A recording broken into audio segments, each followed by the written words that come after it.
Minggu 4 Desember 2022 merupakan Minggu Advent 2A. Pewartaan Injil diambil dari Injil Matius. Pada waktu itu tampillah Yohanes Pembaptis di padang gurun Yudea dan memberitakan, "Bertobatlah sebab kerajaan surga sudah dekat." Sesungguhnya dialah yang dimaksudkan Nabi Yesaya ketika ia berkata, "Ada suara orang yang berseru-seru di padang gurun, persiapkanlah jalan untuk Tuhan, luruskanlah jalan baginya." Yohanes memakai jubah bulu unta dan ikat pinggang kulit dan makanannya belalang dan madu hutan. Maka datanglah kepadanya penduduk dari Yerusalem, dari seluruh Yudea dan dari seluruh daerah sekitar Yordan. Lalu sambil mengaku dosanya, mereka dibaptis oleh Yohanes di sungai Yordan. Tetapi waktu ia melihat banyak orang Farisi dan orang Saduki datang untuk dibaptis, berkatalah ia kepada mereka, "Hai kamu keturunan ular beludak, siapakah yang mengatakan kepada kamu bahwa kamu dapat melarikan diri dari murka yang akan datang? Jadi hasilkanlah buah yang sesuai dengan pertobatan, dan janganlah mengira bahwa kamu dapat berkata dalam hatimu, Abraham adalah bapa kami, karena aku berkata kepadamu, Allah dapat menjadikan anak-anak bagi Abraham dari batu-batu ini. Kapak sudah tersedia pada akar pohon, dan setiap pohon yang tidak menghasilkan buah yang baik pasti ditebang dan dibuang ke dalam api.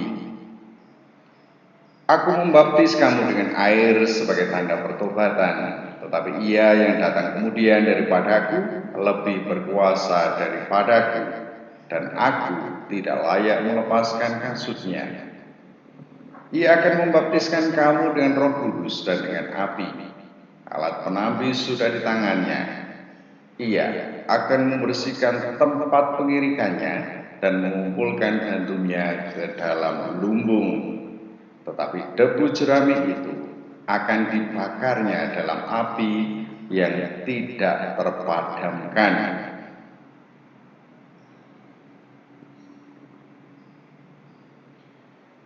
Beberapa hari yang lalu aku berjumpa dengan penjual kerupuk mawar langgananku.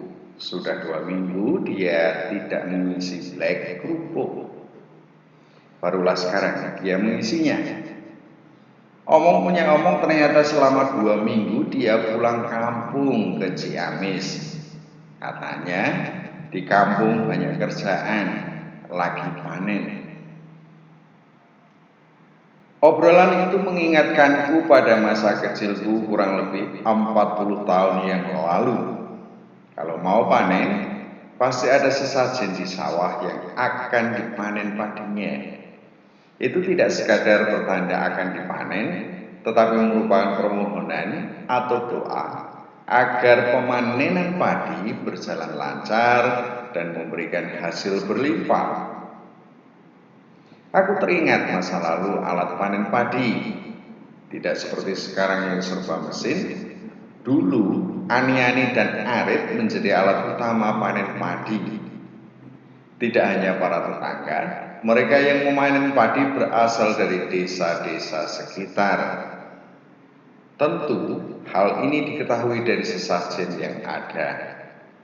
Mereka memanen dengan ani-ani dan arit serta menggendong hasilnya atau dengan menggunakan sepeda ke rumah pemilik. Berbeda dengan sekarang, hasil panen biasanya dikeringkan di bawah terik matahari. Gabah yang masih kotor dibersihkan dengan dijemur dan menggunakan alat seperti garpu. Setelah bersih dan kering, aku masih ingat gabah hasil panen akan dimasukkan ke lumbung. Gabah itu nanti akan digiling menjadi beras tatkala cadangan beras hampir habis.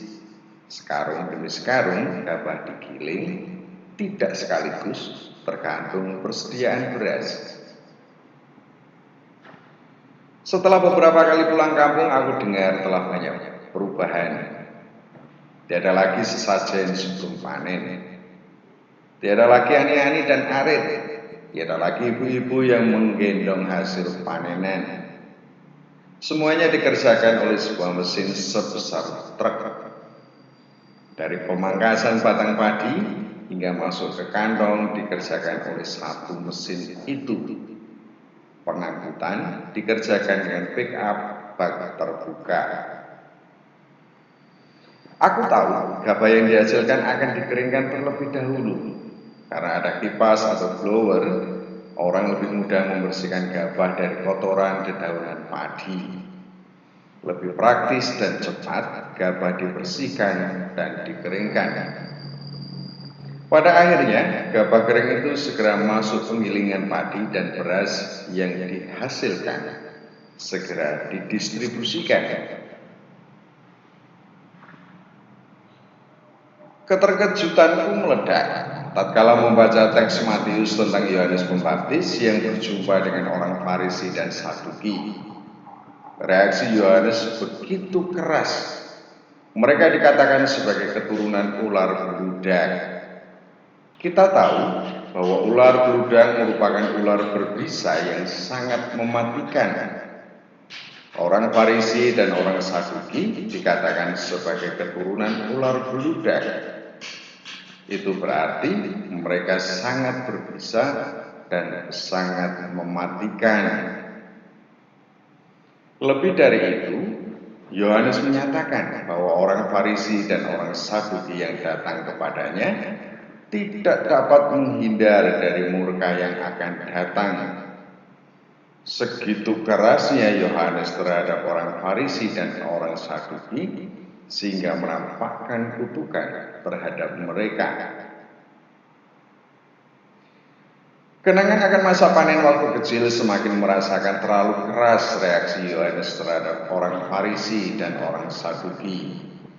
Mereka bagaikan kotoran yang melekat pada gabah pada waktu panen. Kotoran itu harus dibuang agar memperoleh beras yang bersih. Mereka harus dibakar karena hanya akan mengotori hidup manusia. Terlalu keras reaksi Yohanes terhadap orang Farisi dan orang Saduki sehingga sangat terkesan amarah yang meledak. Adakah bencian atau kedengkian terhadap mereka dalam diri Yohanes? Aku tidak tahu karena Matius tidak menceritakannya secara detail. Yang terpenting dari keterkejutanku adalah bahwa aku memiliki gambaran tentang kedatangan pribadi yang diramalkan oleh Yohanes. Dikatakan Yohanes, ia akan membaptiskan kamu dengan Roh Kudus dan dengan api. Alat penampi sudah di tangannya. Ia akan membersihkan tempat pengirikannya dan mengumpulkan gandumnya ke dalam lumbung, tetapi debu jerami itu akan dibakarnya dalam api yang tidak terpadamkan. Roh Kudus merupakan roh pengudusan, sedangkan api memusnahkan. Akankah kedatangan Dia yang dinantikan itu merupakan saat pengadilan hidup umat manusia? Aku rasa demikian. Kedatangannya merupakan saat panen, di mana Dia akan mengambil dan mengumpulkan padi atau gandum dalam karung dan memasukkan ke dalam lumbung, serta membakar semua kotoran yang melekat pada gabah atau gandum yang telah dipisahkan. Semua kotoran itu akan dimusnahkan karena dapat merusak hidup manusia. Apakah ini berarti bahwa kedatangan Dia merupakan pembersihan atas hidup manusia? Aku rasa demikian. Kedatangan Dia yang dinantikan merupakan pewartaan yang diemban oleh Yohanes Pembaptis. Pertobatan dan pembaptisan Yohanes merupakan tanda pembersihan atas dosa-dosa manusiawi. Orang seharusnya membersihkan diri sebelum menyambut kedatangan Dia yang dikatakan Yohanes akan membaptis orang dengan Roh Kudus dan dengan api. Orang sudah seharusnya tampil bersih dan menawan tatkala kedatangan Dia yang lebih besar dari Yohanes. Oleh karena itu, kotoran hidup manusiawi tidak sekadar menunjuk pada pribadi-pribadi individual seperti orang Farisi dan orang Saduki, tetapi juga dosa-dosa yang melekat pada pribadi-pribadi manusiawi. Orang dituntut tampil bersih dan menawan menyambut kedatangan Dia yang diwartakan Yohanes. Kedatangan itu sangat segera, sehingga bersegeralah pula orang seharusnya bertobat dan memberikan diri dibaptis. Sebagaimana dinyatakan Yohanes, baptisannya merupakan tanda pertobatan, tetapi Dia yang akan datang menganugerahkan pengampunan. Dalam diriku terpikir keterkaitan antara pertobatan dan pengampunan. Keduanya menurutku tidak terpikirkan berdasarkan urutan waktu, bahwa orang bertobat terlebih dahulu, baru kemudian memperoleh pengampunan. Keduanya terpikirkan olehku sebagai anugerah Roh Kudus yang mendahului kedatangan Dia. Pertobatan terjadi bukan karena keinginan manusiawi, tetapi karena dorongan Roh Kudus. Pengampunan bukanlah pemberian manusiawi seperti dari Yohanes misalkan, tetapi dari Allah sendiri, yakni Roh Kudus yang menyucikan. Terpikir olehku dandanan kemuliaan Tuhan ini merupakan anugerah semata dari Allah. Berkat Roh Kudus yang tercurah, umat beriman mengalami pembersihan diri. Umat beriman merasakan dorongan Roh Kudus untuk memeriksa batin dan bercermin diri. Ada banyak perbuatan baik dan rahmat yang diperoleh. Ada pula kesalahan, dosa, dan perbuatan jahat dalam hidup manusiawi ini. Ini semua merupakan pencerahan dan terang Roh Kudus. Roh Kudus itu pula lah yang menghantarkan kembali hidup ilahi yang telah cacat celah. Hidup ilahi dalam hidup manusiawi umat beriman yang telah cacat celah diperbaiki dan diperbarui oleh Roh Kudus. Itulah rahmat pengampunan. Hidup umat beriman bergandengan kembali dengan hidup ilahi. Inilah yang dipikirkan berdandan kemuliaan Tuhan, dandan bersih dan menawan pada saat menyambut kedatangan Tuhan pada perayaan Natal, bukan semata mengenakan sepatu seharga ratusan bahkan jutaan rupiah. Berdandan bersih dan tampil menawan tidaklah menunjukkan keterpesonaan fisik. Berdandan bersih dan tampil menawan karena pertobatan dan pengampunan ilahi, sehingga hidup individu manusiawi bergandengan dengan hidup ilahi. Reaksi sangat keras Yohanes Pembaptis terhadap kehadiran orang Farisi dan orang Saduki menyisakan satu permenungan pada diriku. Aku berharap bahwa aku tidak masuk dalam kategori keturunan ular beludak. Seekor ular akan menyemburkan bisa mematikan dengan membuka mulutnya. Bagiku, ini melambangkan bagaimana perkataan orang justru mengeluarkan racun mematikan bagi sesamanya. Ini terjadi karena orang memang menyimpan atau bahkan memproduksi racun dalam tubuh atau hidupnya. Racun itu pada akhirnya tidak hanya membahayakan sesama, tetapi sekaligus dirinya sendiri. Gambaran seperti itu mempertajam diriku untuk menggali bentuk racun dan bagaimana racun itu dihasilkan semakin lama semakin banyak. Ini penting mengingat pertobatan dan pengampunan seharusnya membersihkan hidup individu manusiawi. Itu berarti hidupku seharusnya terbebas dari racun yang menggerogoti dan bahkan membinasakan hidupku. Tradisi yang kukenal, 7 dosa pokok merupakan racun yang mematikan.